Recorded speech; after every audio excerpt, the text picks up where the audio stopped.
ఆస్తి ధ్యాసలో పడి అయిన వాళ్ళని కోల్పోకు. అంతస్తుల ఆలోచనలో పడి ప్రేమలను దూరం చేసుకోకు. సౌకర్యాల కోసం చింతిస్తూ వెలకట్టలేని సంతోషాల్ని వదులుకోకు. హోదాల వేటలో పడి హుందాతనాన్ని బలి చేసుకోకు. అప్పుడే పెంకుటింటిలో ఉన్నా సరే, పెరుగన్నంతో తిన్నా సరే ఆనందంగా బతకొచ్చు. అవసరాలకు పలకరించే వాళ్లకు, అవకాశం కోసం గుర్తొచ్చే బంధువులకు దూరంగా ఉండటమే మంచిది. పరిస్థితులు ఎంత కష్టంగా ఉన్నా ఎదుర్కో, కానీ నమ్మకం మాత్రం వదులుకోకు. జీవితం ఎప్పుడూ సవాళ్లను విసురుతూనే ఉంటుంది.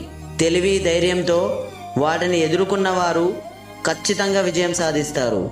నీ డబ్బు, నీ పరపతి, నీ బలం ఇవన్నీ ఉన్నంతసేపు మాత్రమే అందరూ నీతో ఉంటారు.